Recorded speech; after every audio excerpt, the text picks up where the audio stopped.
Hello everyone, this is Joseph Suglia, and I will be reading for you Table 41, which is my novel. Table 16. You see a giraffe, a great giraffe before you. There she is, a great giraffe with a sinuous back. A great giraffe with a creamily flowing coat.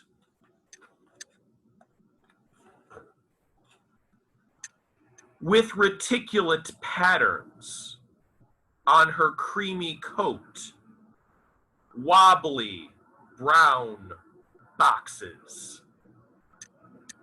Reticulate means divided in such a way to resemble a net or a network. Her ladder-like neck is now at a 75-degree angle to the rest of her body. She inclines her head to the green leaves and vacuums up the green leaves, sucking them into her tubulous, cream-colored mouth. Putting green leaves into the tube of her working mouth. Her mouth is mobile, working at the leaves. The rest of her does not move. Now her tongue comes out of her mouth. Her floppy ears twitching, she licks her own nostrils. She is serenely licking her own vertical nostrils. You study her protruding purplish gray tongue. The back of her tongue is blackish purple. Her tongue, it is dry and yet moist at the same time. You don't understand it. You look into the yearning, languorous eyes of the giraffe. The placidity of this giraffe, her hide is creamy, yet leathery, as if it were a sheet of rippling leather tightly strapped over her strapping flesh. Her skin furrows around her strong haunches. Her tufty hair is like the cascading brown hair of a woman unfastened. You focus your attention still more on the giraffe. You approach the giraffe with silent feet. The giraffe, it is majestic. Your hands, almost involuntarily, are palpating the hide of the giraffe. You feel the giraffe's warm core beneath its slick and sleek hide. You palm the giraffe's slick and sleek hide as the animal chomps the leaves of a bamboo tree.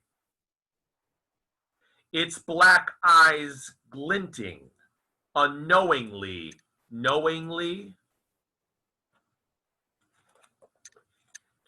You are at the intersection of Grand and Clark, and there is a giraffe that is serenely, indifferently chomping on the leaves that dangle from the red awning of Portillo's hot dogs. The poltophagic giraffe is chewing as the cow that it is. Poltophagic means chewing food slowly until it becomes like porridge. The artificial palm fronds are whipping and lashing in the wind. the artificial palm fronds that decorate the exterior of Portillo's hot dogs are whipping and lashing in the wind. Stretching out its neck, the giraffe gazes at you searchingly.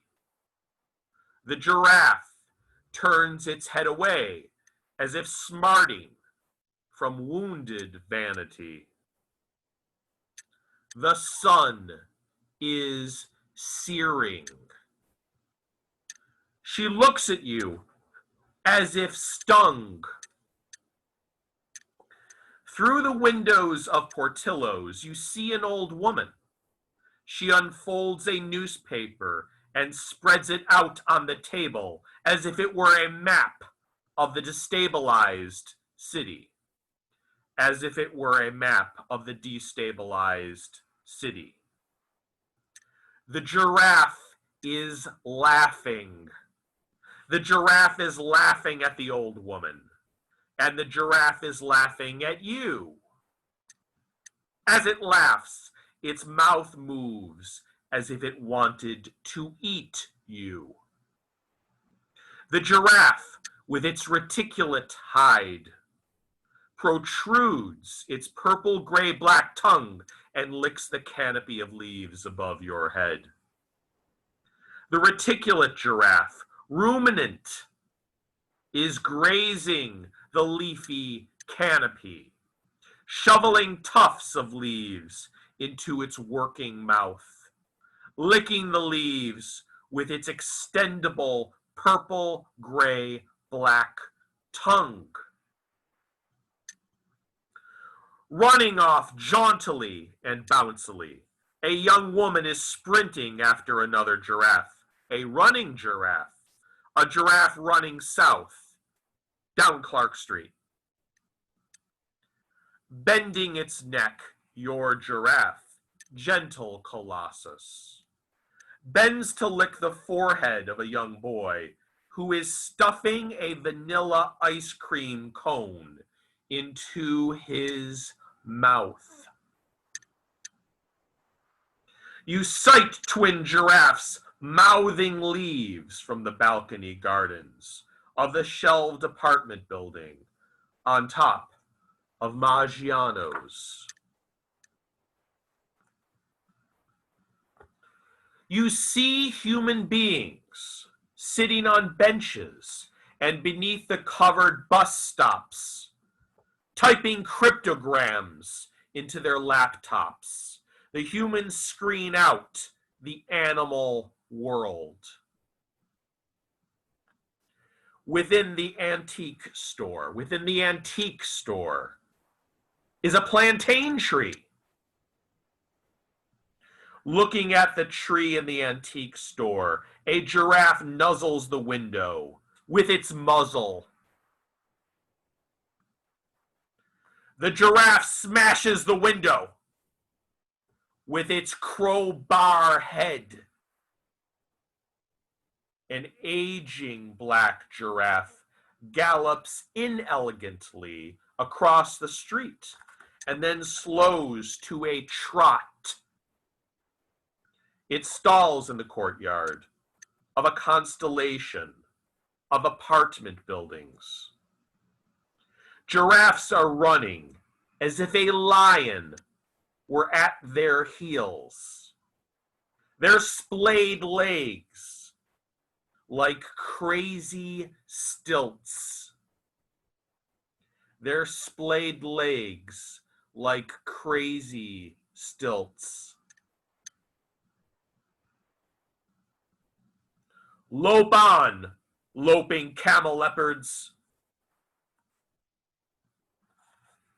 Lope on, loping camelopards. You see two giraffes kissing each other.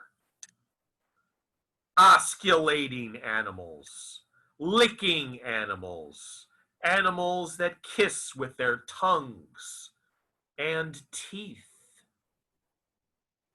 In the distance, you see the shadowy forms of two battling giraffes, locked neck to neck in a death match clutch.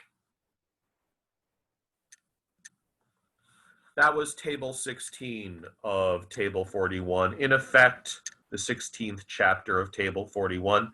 I am Joseph Suglia. You can see my name right there. Again, this was my novel, one of my novels, Table 41, copyright 2019.